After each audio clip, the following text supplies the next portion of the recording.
오늘은 부활주일입니다. 부활주일로 우리 하나님 앞에 예배드리면서 영광을 올립니다. 예수님이 부활하심은 우리들에게는 큰 소망이고 기쁨입니다. 그 마음을 우리가 그때 표현할 수 없지만 우리가 이 시간 우리 박수로 하나님께 영광 올리도록 하겠습니다. 우리 부활의 주님을 축하하고 감사합니다.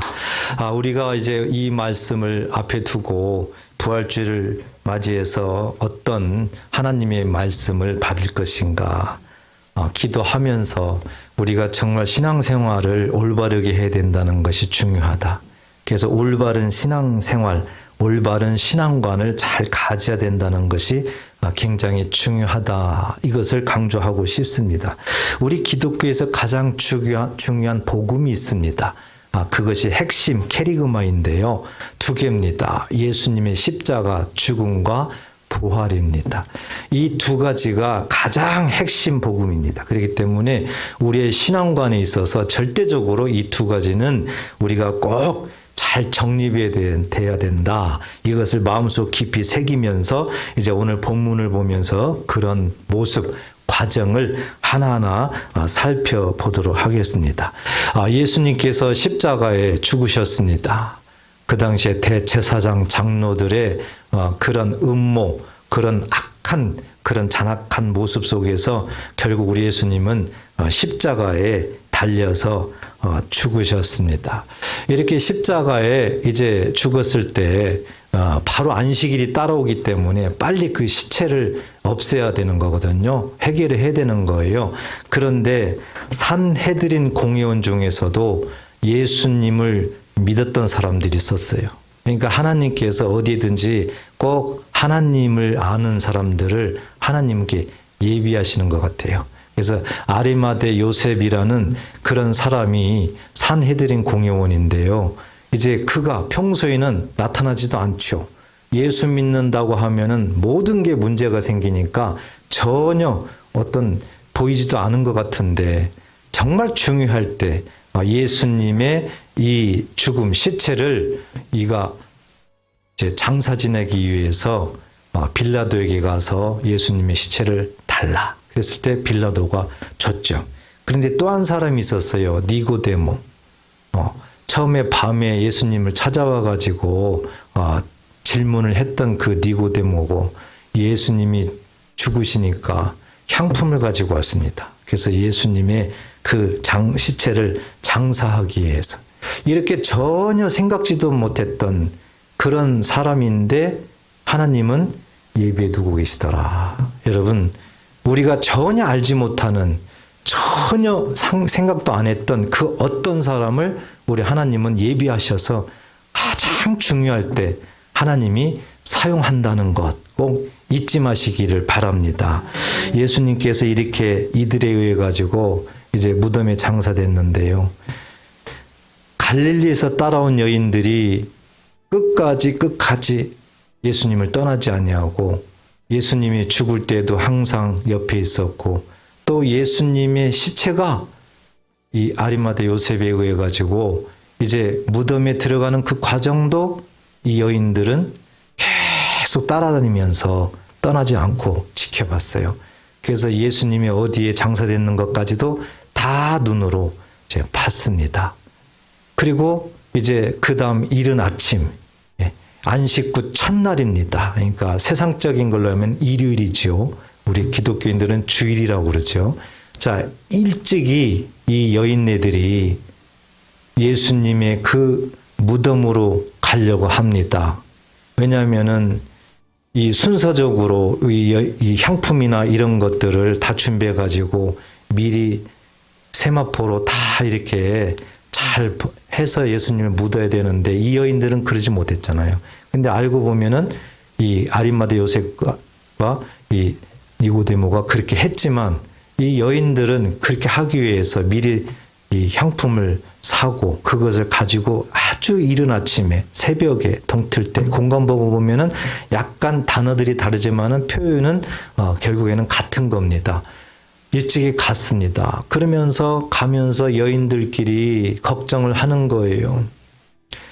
이 돌이 그 입구에 막혀 있을 텐데 우리 여자들이 이것을 어떻게 옮기냐?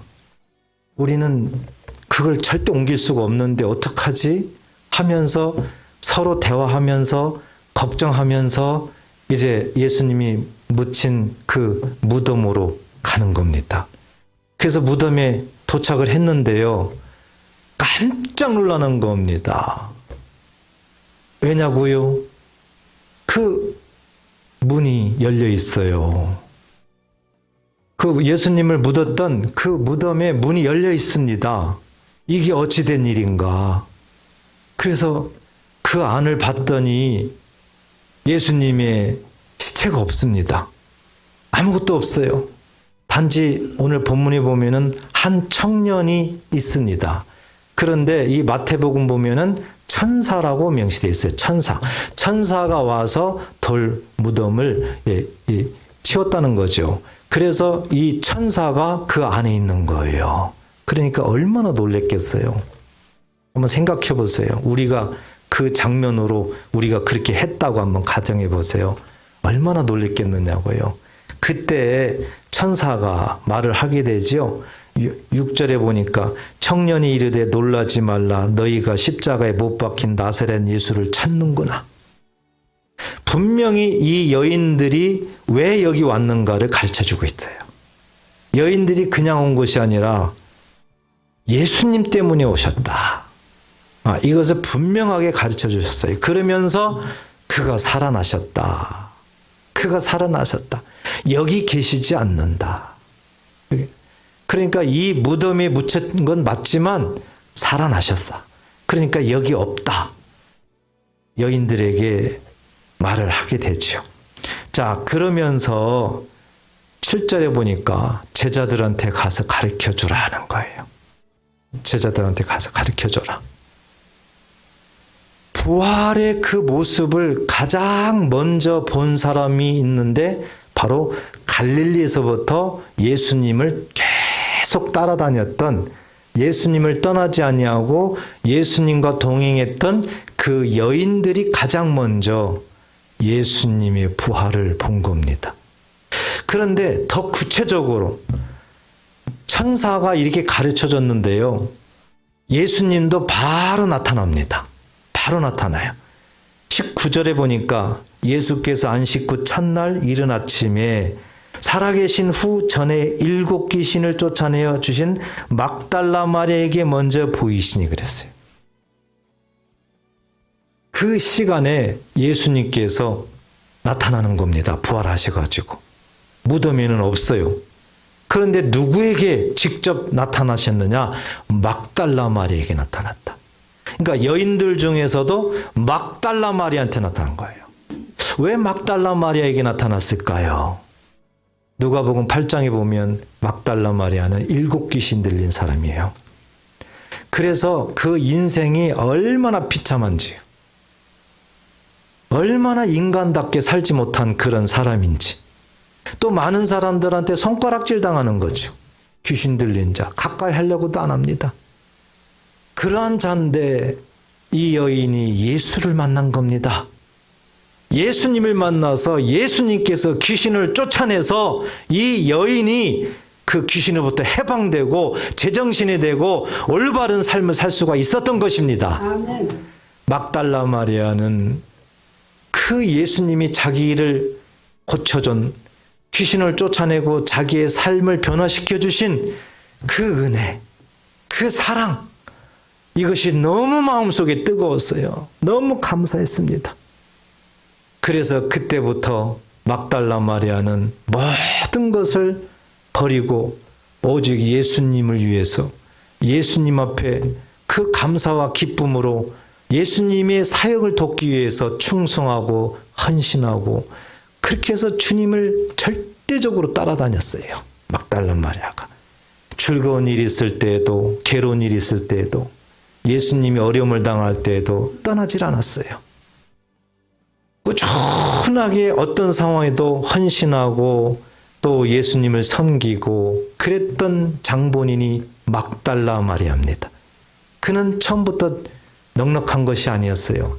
처음부터 잘난 것이 아니었어요. 정말 사람들이 피해 다니는 그런 사람들이었어요. 그러니까 얼마나 막달라 마리아는 예수님에 대한 그 사랑과 은혜가 마음속에 뜨겁냐고요. 그런 사람한테 부활의 주님이 나타나시더라. 그런 사람한테 예수님을 보여주시더라는 거예요. 우리가 이 부분을 보면서요, 아무나 우리는 뭐 하나님 만나고 싶다, 뭐 하나님 음성 듣고 싶다, 예수님 만나고 싶다, 뭐 그런 얘기들을 많이 합니다. 그런데 내가 준비되어 있지 않으면은요, 잘못하면은 큰일 납니다. 잘못하면. 예, 내가 준비되어 있어야 되는 거죠. 막달라 마리아는 그 병고침을 받고 난 다음에 늘 주님과 동행하면서 주님의 말씀을 들으면서 더 마음속에, 더 행동 속에 하나하나 준비되어 있었던 거죠. 그런 막달라에게 우리 예수님이 나타났던 거죠. 그리고 10절에 보니까 마리아가 이제 가서 예수와 함께 하던 사람들이 슬퍼하며 울고 있는 중에 알리는 겁니다. 천사도 얘기를 했죠. 빨리 가서 제자들한테 말해라. 근데 천사가 말할 때는요, 7절에 보니까 가서 그들의 제자들에게 이르기를 이렇게 말 안 하고 그들의 제자들과 베드로에게 그랬어요. 베드로라는 말을 언급을 합니다. 왜 그럴까요? 의미가 있는 겁니다. 베드로가 어떤 행동을 보였습니까? 예수님이 잡히던 날 밤 제자들은 물론 다 도망갔어요. 근데 베드로만큼은 도망가지 않고 예수님을 따라갔죠. 예수님이 끌려가는 것을 봤어요. 그런데 가까이 가지를 못하고 저 멀리서 예수님을 따라갔던 겁니다. 다시 얘기해서 예수님과 함께 동행하지는 못했고 예수님을 미행했다. 미행은 모르게 하는 거죠. 모르게. 그러면서 예수님이 어떻게 되는가를 이 베드로는 봤던 겁니다. 그 부분을 기억시키는 거예요. 오늘 본문에서. 그래서 우리도 이런 모습을 보면서요, 신앙생활 하는 사람들의 그 예수님과 어떻게 하느냐, 세 가지 유형이 있는 거예요. 한 유형은 동행하는 사람이죠. 동행. 이 동행은 예수님의 손을 붙잡고 예수 안에서 예수님과 함께 끝까지 가는 거죠. 이것이 동행입니다. 그리고 또 하나는 미행하는 사람이 있습니다. 가까이 가지는 못해요. 아주 멀리에서 가지고 그냥 미행만 하는 겁니다. 모르게 따라다니는 거죠.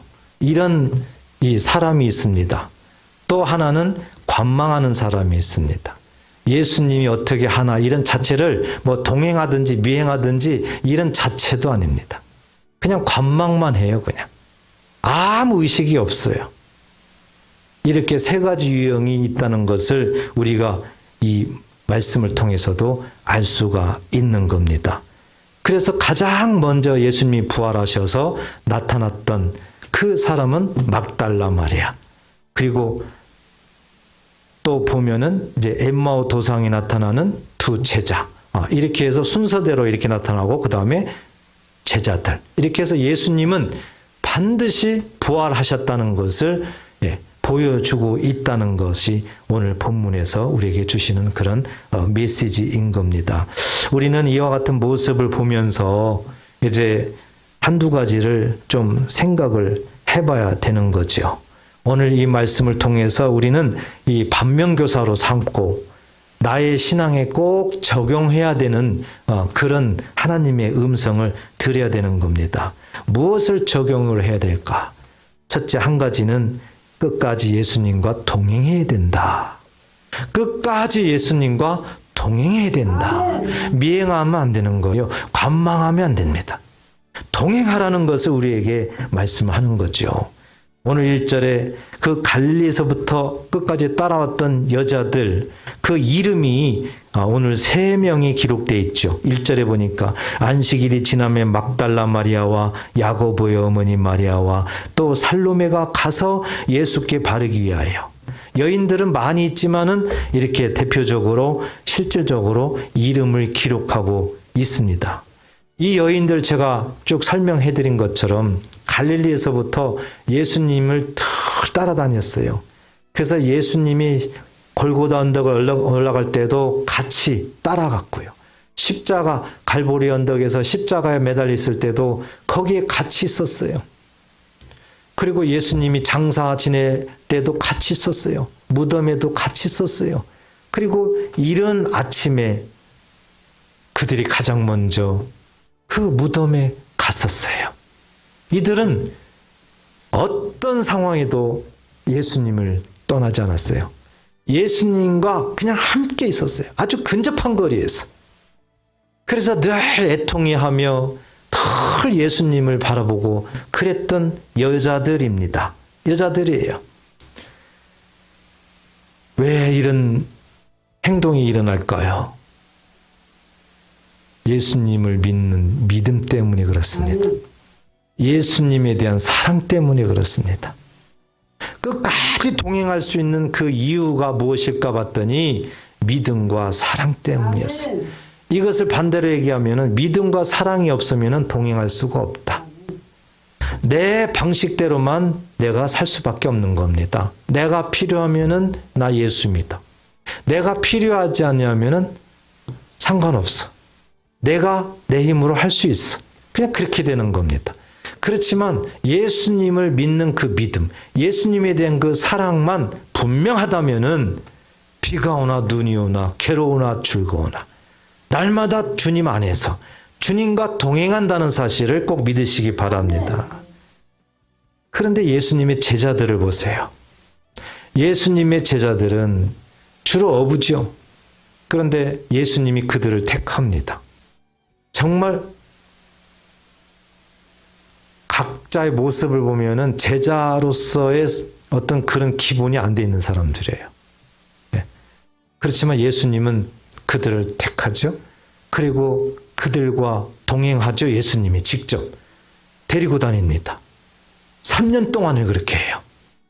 그래서 말씀을 가르치고 또 기도를 가르치고 또 낮에는 직접적으로 귀신도 쫓아내고 병도 고치고 이런 것들을 다 제자들과 함께 합니다. 그러니까 그 누구보다도 예수님의 제자들은 분명한 하나님의 말씀을 잘 배웠어요. 그리고 표적과 기적을 나타내는 예수님을 옆에서 직접 눈으로 보고 경험을 했습니다. 아니, 물이 어떻게 포도주가 되고 막 그래요. 이런 것들을 다 봤습니다.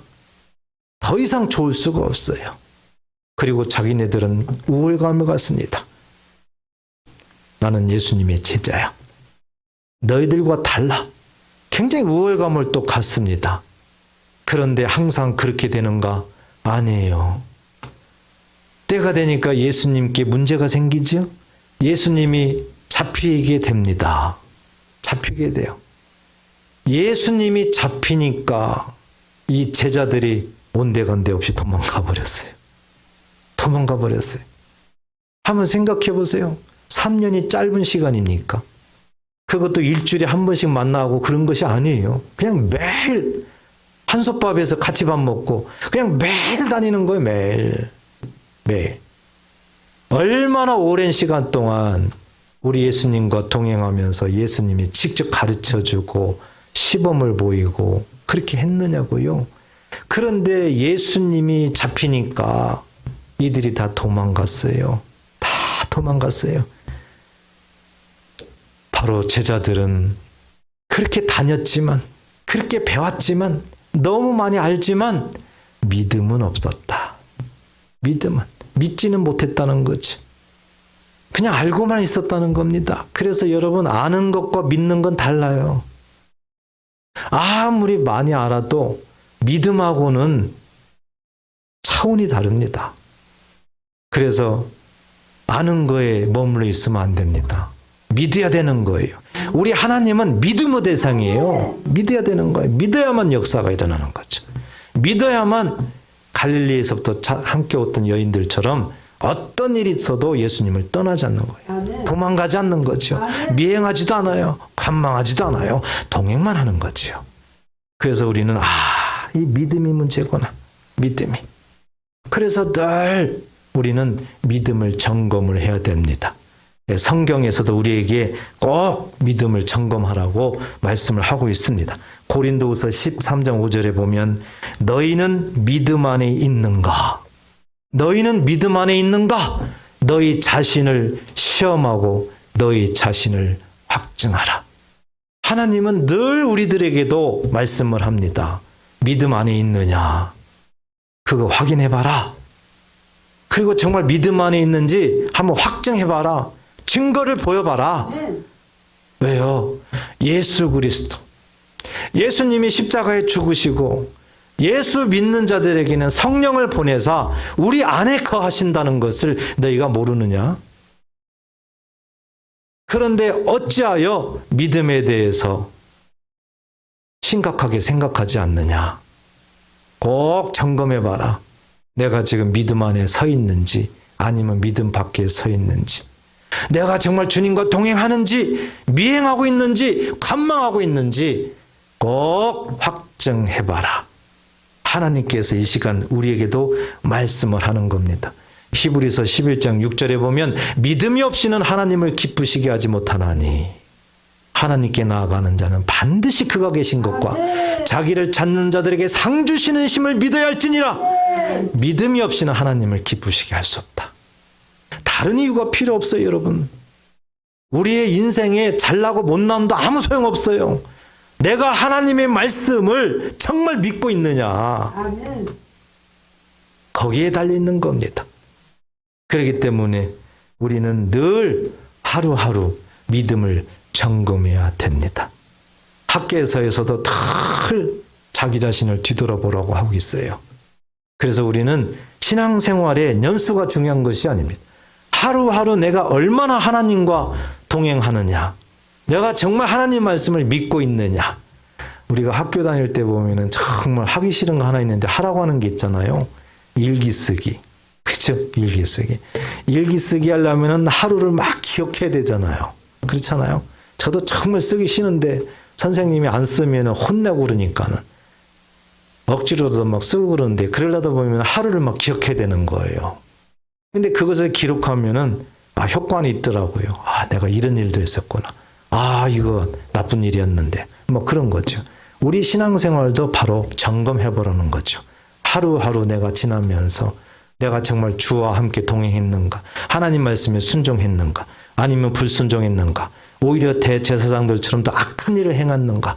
이런 것들을 점검하고 뒤를 돌아봐라. 우리 하나님께서 우리에게도 말씀을 하는 겁니다. 사랑하는 여러분, 어떤 환경 속에서도 가장 중요한 것은 여인들처럼 끝까지 주님과 동행해야 된다. 꼭 주님과 끝까지 동행하는 저와 여러분 되시기를 축복합니다. 또 한 가지 본문을 통해서 반면교사로 삼고 꼭 적용해야 될 것이 있습니다. 바로 부활신앙입니다. 부활신앙. 이 부분을 우리가 꼭 점검을 해야 됩니다. 이 부활신앙이라는 것은 반드시 전제 조건이 예수님의 십자가 죽음이에요. 예수님의 십자가 죽음이 없다면 부활도 아무 소용이 없습니다. 예수님의 십자가 죽음이 바탕이 됐기 때문에 부활신앙이라는 것이, 부활이라는 것이 있는 것입니다. 성경에 이 부활에 대해서는 여기저기에 많이 언급되어 있습니다. 구약 성경에서도 부활에 대해서는 많이 언급되어 있어요. 예수님도 살아생전에 부활한다, 살아난다, 이런 것들을 제자들한테도 여러 번 보여주셨어요. 야이로 회당장 딸이 병들었을 때 예수님이 살렸죠? 그 어린 것을 살렸어요. 또 나인성 과부의 아들 청년도 예수님이 죽은 자를 살렸죠? 살아난다는 것을 직접 보여줬어요. 나사로가 죽었을 때도 예수님이 살렸죠? 살아난다는 것을 예수님이 살아생전에 보여주셨어요. 야이로 회당장 딸, 어린이들, 나인성 과부 아들, 청소년, 나사로, 성년. 그러니까 전부 다 살아난다, 살린다, 이것을 예표로 보여줬던 거예요. 그렇기 때문에 이 부활에 대해서는 우리가 잘 이해를 해야 됩니다. 부활에 대해서. 그런데 오늘 우리가 조금 성경을 깊이 보게 되면 갈릴리에서부터 그렇게 예수님을 사랑하고 헌신하며 따라왔던 그 여인들에게도 뭔가 문제점이 딱 보여요. 무슨 문제점인가요? 부활신앙에 대한 문제점이에요. 이들도 부활신앙은 없었어요. 이 여인들은 오직 예수님, 오직 예수님의 죽음, 오직 예수님의 십자가를 통해서 죽음, 예수님이 창사된 거, 여기에만 집착되어 있었어요. 그래서 그 예수님에 대한 그 사랑과 예수님에 대한 그 마음이 너무 뜨겁기 때문에 예수님을 떠나지 못했던 겁니다. 아주 우리한테 본을 보이는 그 아주 좋은 모습인데 거기에서 딱 끝나면 절대 안 되는 거예요. 왜? 부활하셨기 때문에. 분명히 예수님은 살아계셨을 때 3일 만에 다시 살아난다고 말씀하셨어요.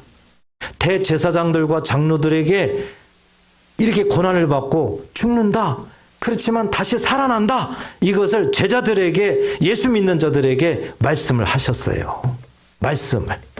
마태복음 16장 21절에 보면 이때로부터 예수 그리스도께서 자기가 예루살렘에 올라가 장로들과 대제사장들과 서기관들에게 많은 고난을 받고 죽임을 당하고 제3일에 살아나야 할 것을 제자들에게 비로소 나타내시니, 예수님은 살아 계실 때, 공생애 때 말씀하셨습니다. 나는 고난을 받아 죽는다. 그렇지만 살아난다. 그래서 제자들이요, 이 얘기를 듣고 굉장히 고민을 했습니다. 인식했다는 얘기겠죠. 알아들었다는 얘기겠죠. 그런데요, 오늘 본문을 이렇게 보면은 이 막달라 마리아가 가장 먼저 제자들한테, 베드로에게 가가지고 이 소식을 알렸잖아요. 예수님이 살아나셨습니다. 예수님이 부활하셨습니다. 분명히 알렸어요. 그런데 11절에 보니까 그들은 예수께서 살아나셨다는 것과 마리아에게 보이셨다는 것을 듣고도 믿었더라. 그랬습니까? 아니잖아요. 믿지 아니하니라 그랬어요. 믿지 아니하니라. 믿음이라는 자체가 없어요. 아니, 예수님이 그렇게 말을 할 때 고민했다고 했거든요. 그러면 뭔가 귀담아 들었을 거 아닙니까? 그런데 실질적으로 예수님이 죽었어요. 죽었을 때도 그냥 어디로 도망가 버리고, 걸음마 나 살려라 도망가 버렸어요. 그리고 예수님 가까이 있지도 않았잖아요. 예수님 십자가 눈에 보이질 않았어요. 어디에 숨어서 있는지 없었어요.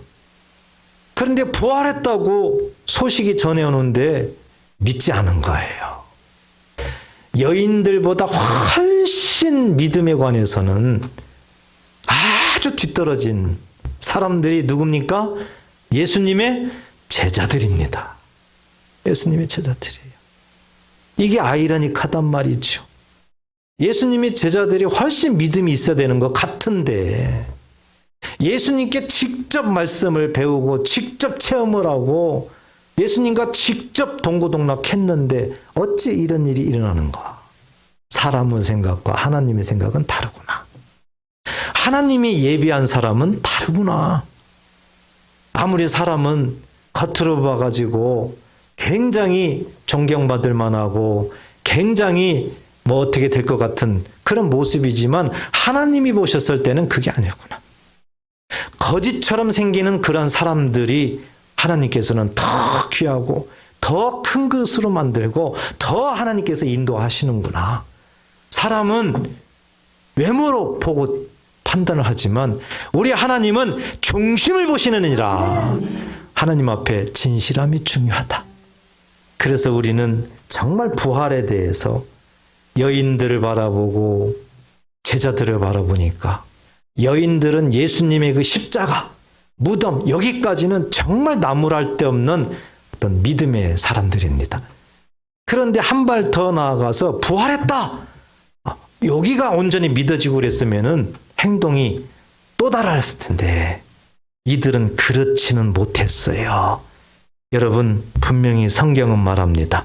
오늘 5절과 6절을 보게 되면 그 무덤은 빈 무덤이었다는 사실을 우리에게 말씀합니다. 예수님은 부활했다는 것을 증명하고 있는 거죠. 무덤에 들어가서 흰옷을 입은 한 청년이 우편에 앉은 것을 보고 놀라매 청년이 이르되 놀라지 말라. 너희가 십자가에 못 박히신 나사렛 예수를 찾는구나. 그가 살아나셨고 여기 계시지 아니하니라. 아멘. 무덤은 빈 무덤이에요. 빈 무덤. 그래서 우리가 이 말씀을 마음에 잘 새기면서 우리에게 어떻게 적용해야 될 것인가? 우리가 정리하십시다. 우리가 예수를 믿으면은 우리도 예수님의 제자라고 우리를 인정합니다. 여러분 믿습니까? 우리가 예수를 믿으면 예수님도 제자라고 우리에게 말씀을 해요. 그러면 우리는 어찌할 것인가? 그 여인들처럼 예수님의 그 십자가 죽음, 이것을 온전히 믿고 여기에만 머물러 있을 것인가? 아니, 하는 예수님께 온전하게 다 배웠던 그 제자들처럼 예수님의 십자가도 제대로 못 믿고 부활도 못 믿고 그 자리에 있을 것인가? 아니, 더 나아가서 예수님이 부활했다는 그 부활의 현장에 있을 것인가? 우리도 여기에서 뒤를 돌아보고 결단하고 다시 한번 나아가야 됩니다. 말씀을 통해서 한번 살펴보겠습니다. 로마서 6장 4절에 보면 그러므로 우리가 그의 죽으심과 합하여 세례를 받음으로 그와 함께 장사되었나니 그랬습니다. 예수님께서 십자가에 죽으셨어요. 그런데 뒤를 가만히 읽어보면 의미심장합니다. 예수님의 죽으심과 합하여 세례를 받음으로 그와 함께 장사되었나니 그랬어요. 누가? 우리가가 죽어져. 우리가. 그럼 우리가는 복수죠? 단수로 하면 누굽니까? 내가가 되는 건 내가. 내가로 바꿔보세요. 내가. 그의 죽으심과 합하여 세례를 받음으로 그와, 그러니까 예수죠. 예수와 함께 장사되었나니 그랬습니다. 자, 오늘 예수님이 무덤에 장사되었죠. 그죠? 그러니까 완전히 장사되었어요. 성경은 예수님이 장사된 거지 우리가 된 거 아니잖아요, 지금. 그런데 성경은 예수님이 장사된 것을 우리도 장사됐다. 이렇게 인정을 하고 계시는 거예요. 그러니까 우리는 어떤 믿음이어야 됩니까? 예수님이 십자가에 죽으시고 무덤에 장사된 것은 누가 장사된 거예요? 내가 장사된 겁니다. 예수님과 함께 내가 장사됐다. 이 믿음이 중요하다는 거지요. 이 믿음이. 이런 믿음이 없었기 때문에 제자들이 아무리 많이 배워도 예수님에 대해서 믿음을 갖지 못한 거예요. 여러분, 우리가 신앙생활하면서 우리는 너무 잘 알아요. 예수님이 내 죄를 용서하셨다. 십자가의 죽음으로 나를 용서하셨다. 이건 너무 잘 알아요. 그런데 나를 적용 안 합니다. 나를. 예수님이 내 죄를 가지고 십자가에 죽으시고 장사될 때 나도 거기에 함께 장사됐다. 성경은 이걸 믿으라는 거예요. 이걸. 자, 그렇게 되니까 아버지의 영광으로 말미암아 그리스도를 죽은 자 가운데에서 살리심과 같이 그랬어요. 예수님은 십자가에 죽으시고 무덤에 장사하고 살아나셨습니다. 아멘. 살리심과 같이. 그 다음에 우리로 그랬어요. 우리는 복수죠. 단수로 바꿔보세요. 나로 또한 새 생명 가운데에서 행하게 하려 함이라. 예수님이 하나님께서 살리셨어요. 죽은 자들 가운데서 살리셨어요. 그러면은 예수님과 함께 우리가 죽었다고 그랬잖아요. 그러면 예수님이 살아나셨어요? 그런데 예수님 혼자 살아났다 이렇게 말하지 않고 우리도 새 생명 가운데 행하게 하렵니다. 우리도 살아났다. 우리에게 말씀하는 거예요. 그 말씀을 5절에서 다시 한번 강조하는 거죠. 5절 보세요. 5절. 만일 우리가 그의 죽으심과 같은 모양으로 연합한 자가 되었으면. 그렇죠? 예수님이 죽을 때 예수님만 죽은 건데 성경은 나도 함께 죽었다. 나도. 나도 예수님 죽으심과 연합한 자가 되었다. 이렇게 말하고 그 다음에 또 뭐가 있어요? 또한 그의 부활과 같은 모양으로, 그는 예수님이죠. 예수님이 부활한 같은 모양으로 누구도 나도 연합한 자가 되었다. 할렐루야. 이 사실을 믿으라는 겁니다. 그러니까 그 당시에 예수님이 살아났어요. 예수님만 살아났어요. 우리로부터 2000년 전입니다. 우리하고는 상관없는 것 같아요. 내가 뭘 살아나? 내가 무슨 부활을 해? 그런데 아니라는 거죠. 하나님은 예수님이 살아날 때 너도 같이 살아났다. 너도 같이 살아났다. 이 사실을 믿으라는 겁니다. 예수 믿을 때 가장 중요한 일이에요. 우리는 그저 바라만 보고 있지 제3자적 입장이에요. 그냥 나를 위해서 십자가에 죽으셨어. 장사되셨어. 부활하셨어. 우리 예수님은 살아나셨어. 틀린 말은 아닙니다. 성경에. 그런데 누구를 위해서 그랬느냐? 나를 위해서 그랬다고요. 그러면 하나님이 어떻게 나를 위해서 그렇게 확실하게 우리들에게 보장을 하느냐? 예수가 죽을 때 너도 죽었다. 예수가 장사될 때 너도 장사됐다. 예수가 부활할 때 너도 부활했다. 이것을 확실하게 말씀을 하고 있어요. 이 말씀을 우리가 마음에 잘 새기면은 사도행전 2장 24절에 보면 하나님께서 그를 사망의 고통에서 풀어 살리셨으니, 하나님께서 예수님을 사망의 고통에서 풀어 살리셨어요. 사망의 모든 것들을 가지고 십자가에 죽으셨죠. 그렇지만 하나님께서 그를 살리셨어요. 부활하게 하셨단 말이죠. 이는 그가 사망에 매여 있을 수 없음이라. 이미 사망의 것을 예수님의 십자가를 통해서 다 대가를 지불하셨어요. 원래 예수님은 거룩한 분이지. 거룩한 분은 죽을 수도 없어요. 죽을 이유도 없어요. 그런데 죽었단 말이에요. 왜요? 나의 사망의 것 때문에요. 그거 대신 예수님이 대신 짊어지시고 대신 갚아주시려고 예수님이 죽으신 거지요. 그것을 끝냈으면 이제 예수님은 다시 원위치 해야 되는 거예요. 그래서 살아날 수밖에 없는 겁니다. 예수님은 사망에 매여 있을 수가 없는 거죠. 그런데 이 말씀을 오늘 로마서 6장 4, 5절에다가 딱 적용을 하니까 누구까지 접목이 되는 거예요? 나까지 전부 나까지. 그러면은 예수님이 그렇게 했다면, 예수님이 살아났다면 나도 살아나는 것이고, 예수님이 사망에 매여 있을 수 없다면 나도 사망에 매여 있을 수 없느니라. 이 믿음이 중요하다 이겁니다. 이 믿음이. 그래서 우리는 이제 그 사망의 것, 예수님이 가지고 죽은 것이 뭐냐? 이것을 더 구체적으로 마음에 담아줘야 돼요. 그게 뭡니까? 우리들의 죄죠? 우리들은 모든 하나님 보시기에 합당하지 않은 모든 것들이에요. 근데 그걸 가지고 예수님이 죽었거든요.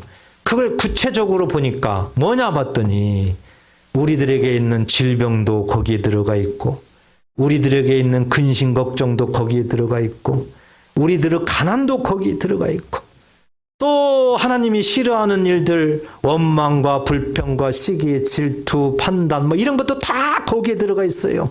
거기에 들어가 있어요. 그거 가지고 예수님이 죽었대요. 그런데 내가 죽었대요. 예수님이 살아났대요. 나도 살아났대요. 살아났다는 얘기는 뭐예요? 질병은 죽고 회복으로 살아났느니라. 가난은 죽고 부유함으로 살아났느니라. 원망, 불평 이런 것은 다 죽고 기쁨과 감사로 살아났느니라. 그 뜻인 줄 믿으시기 바랍니다. 그래서 우리가 이 사실을 믿는다고 하면은요, 예수님이 장사된 곳이 빈무덤인 것처럼 우리도 이제는 빈무덤이어야 되는 거예요.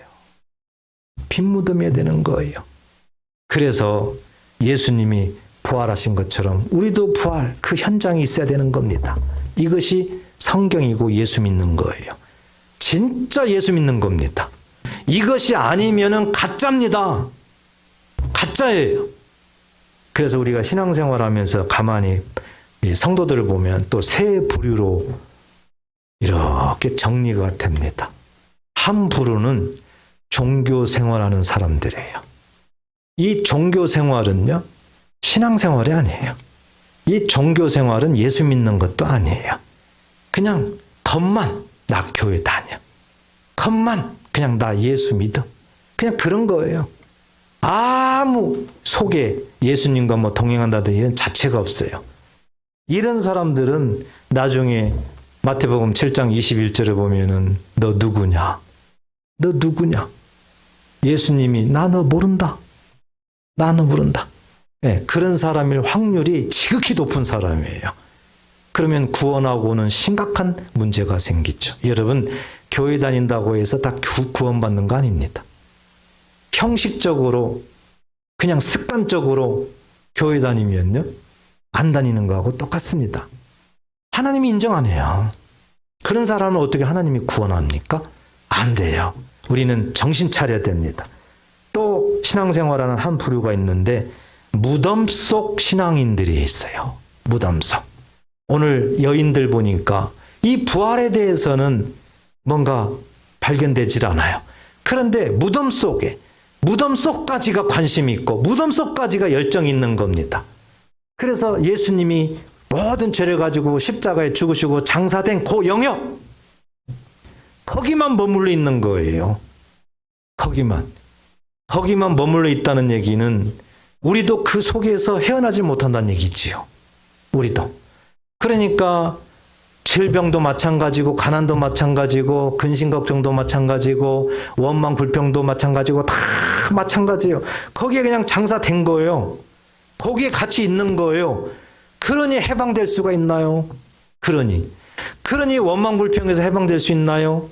그러니 가난에서 해방될 수 있나요? 안 되는 거죠. 안 되는 거예요.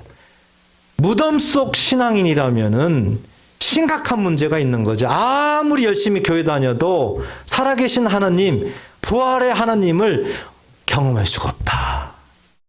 그래서 항상 힘들고 지치고 문제가 많이 생기고 그런 겁니다.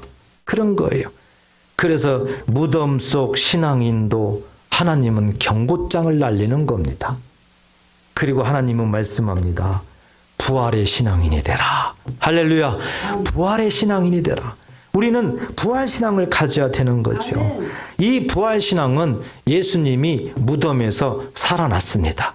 그러니까 세상째 모든 것들을 다 정리하고 살아났어요. 우리도 예수님과 함께 죽었고 장사됐고 예수님과 함께 살아나서 새 생명 가운데 우리를 인도했다는 거예요. 그러니까 나의 이 사망적인 모든 것들은 다 정리가 되고 하나님의 것, 새로운 것으로 우리가 살아났다는 거지요. 그 증거가 성령입니다. 성령. 그래서 성령을 받았다면 우리는 정말 부활의 현장에 있다는 증거입니다. 이 사실을 믿으라는 거예요. 그래서 부활 신앙이 강하면 강할수록 살아나는 역사가 일어나요. 부활의 신앙이 내 속에 크면 클수록 뭐든지 자꾸 살아납니다. 아멘. 여러분, 질병에서 우리가 벗어날 수 없잖아요. 그런데 오늘 이 믿음을 가지고 이 질병도 십자가에 죽고 장사되고 회복으로 살아났다. 아멘. 이 부활신앙을 갖게 되면은 그렇게 됩니다. 아멘. 이것은 하나님의 약속이에요. 아멘. 약속. 그렇기 때문에 이 부활신앙이 정말 중요하다는 거죠.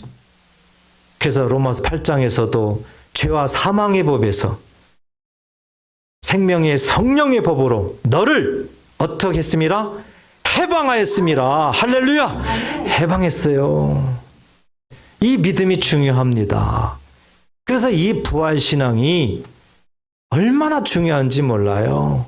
예수님의 십자가만 생각하면 안 돼요. 예수님의 십자가를 통해서 내 죄가 정리가 되고 나는 이제 거기에서 새 생명으로 하나님의 나라로 이제 나는 옮겨진 겁니다. 이것이 부활신앙이에요. 부활신앙. 그래서 십자가의 죽음을 기초로 해서 이 부활신앙이 중요하다. 이것을 가져야만 우리는 날마다 살아계신 하나님을 경험할 수가 있다. 여러분, 주일이 뭡니까? 주일은 주님의 날이죠. 구약 성경에서는 안식일 날이에요. 안식일 날을 지켰거든요. 그런데 안식일 날은 토요일입니다. 주일은 그냥 일요일이에요. 그러니까 안식 후 첫날이니까 그 다음 날이죠. 왜 주일이라고 그랬어요? 주님의 날이니까. 왜 주님의 날이에요? 주님께서 십자가에 죽으시고 장사 지내시고 3일 만에 부활한 날이에요. 일요일이.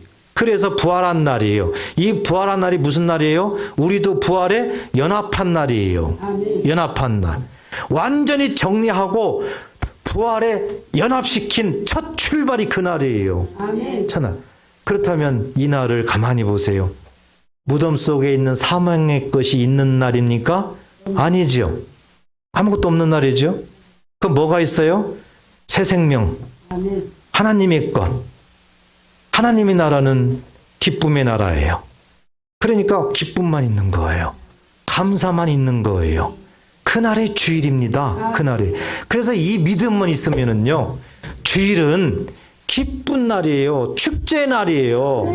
축제의 날. 그래서 아무리 세상에서 찌들고 뭐하고 막 그러더라도요, 하나님 앞에 예배할 때는요, 기뻐야 됩니다. 기뻐야 돼요. 다른 거 다 문제가 아닌 겁니다. 오직 나를 부활시키시고 연합하셔서 이 새 생명 가운데 인도하신 하나님 아버지, 생명의 길로 나를 인도하신 하나님 아버지, 막 기뻐야 돼요. 얼굴에는 기쁨, 감사 막 그래야 돼요. 예배 시간에 그래서 다 기뻐야지 정상이에요. 그래야 부활 신앙의 증거입니다. 인상 쓰고 있고 뭐하고 있으면은요, 그것이 하나님 보셨을 때는 글쎄 이런 겁니다. 그러니까 그냥 웃고 이렇게 해야 맞는 거예요. 부활신앙이라는 것이. 부활신앙의 증거는 기쁨입니다. 기쁨이에요.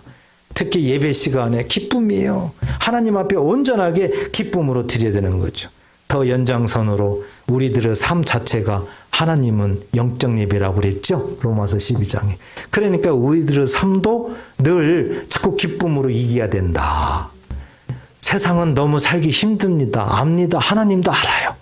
많은 어려움이 있고 많은 문제 있는 건 하나님도 알아요. 근데 하나님이 믿는 자들에게는 계속 말씀하는 거예요. 그것을 이기려면 인간의 힘으로는 할 수 없다. 오직 하나님이 약속하신 그 말씀, 부활, 너희를 위해서 예수가 부활된 거 아니냐? 예수가 부활한 것은 네가 부활한 거 아니냐? 이것을 믿어라. 이 믿음으로 이겨라. 그리하면 이긴다. 그래서 승리할 수 있는 유일한 길을 만들어 놓은 겁니다.